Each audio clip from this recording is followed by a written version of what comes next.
안녕하세요. 오늘 여러분과 함께 좀 흥미로운 이야기를 나눠볼까 하는데요. 이제 뭐랄까, 개발자가 아니어도 컴퓨터랑 직접 이야기하고 일을 시킬 수 있는 그런 새로운 시대가 열릴 수도 있다는 내용입니다. 네, 맞아요.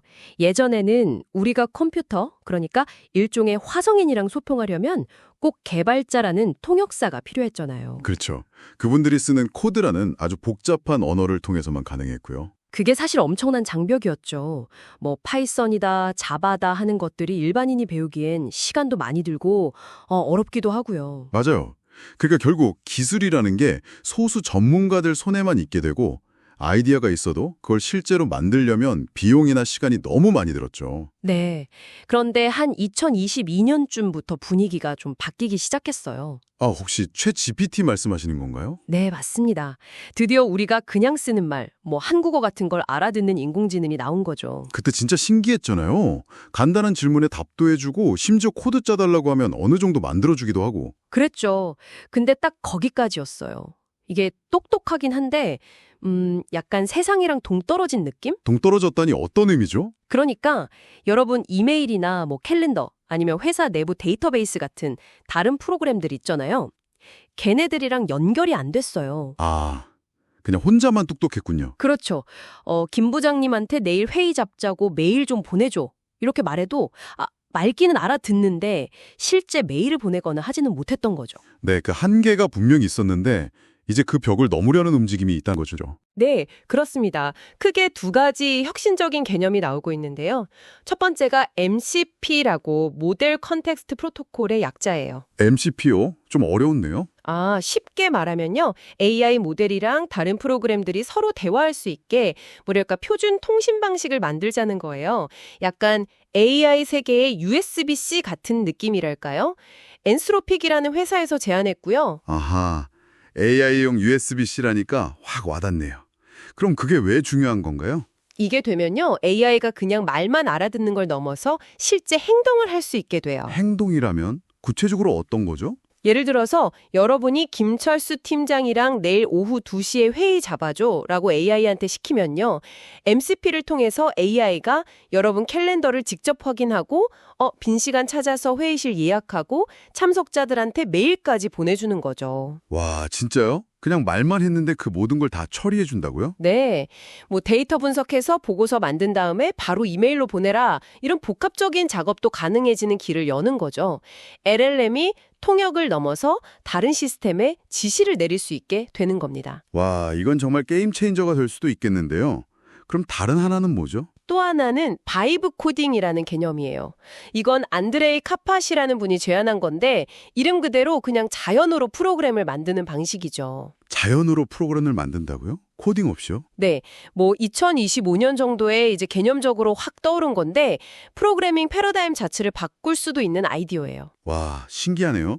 예를 들면 어떤 식인가요? 이미 뭐 커서나 V0 같은 도구들이 약간 이런 방향을 보여주고 있긴 한데요. 예를 들어 우리 회사 제품 소개하는 간단한 웹사이트 하나 만들어줘 라거나 아니면 오목게임 로직 좀 짜줘. 이렇게 말로 요구하면 AI가 진짜 작동하는 코드나 결과물을 툭 내놓는 거죠. 아니, 그냥 말만 하면 프로그램이 뚝딱 만들어진다고요? 이게 가능한가요? 물론 뭐 요술지팡이처럼 짠 하고 되는 건 아니고요. 핵심은 이거예요. 사용자가 복잡한 코드 문법을 외우는 대신에요. 자기가 만들고 싶은 프로그램이 어떻게 돌아가야 하는지, 예를 들면 어떤 데이터가 필요하고 DB 구조, 외부 서비스랑 어떻게 연결할지, API 같은 걸 명확하게 이해하고 그걸 자연어로 AI한테 정확하게 설명하는 능력이 중요해지는 거죠. 아, 그러니까 코딩 언어를 아는 것보다 내가 뭘 만들고 싶은지를 정확히 알고 그걸 말로 설명하는 능력이 더 중요해진다. 그렇죠. 마치 요리법을 말로 불러주면 AI 셰프가 그대로 만들어주는 것과 비슷하다고 할까요? 그렇군요. 그럼 MCP는 AI랑 다른 시스템을 연결하는 다리 역할이고 바이브 코딩은 아예 새로운 도구를 만드는 방식을 바꾸는 거네요. 네, 맞습니다. 이 두 가지가 같이 발전하면 정말 대단한 시너지가 날 수 있겠죠. 그럼 정말 누구나 아이디어만 있으면 디지털 도구를 쉽게 만들고 활용하는 시대가 오는 건가요? 흔히 말하는 프로그래밍의 민주화가 진짜 실현될 수도 있겠어요. 네, 그런 가능성이 열리는 거죠.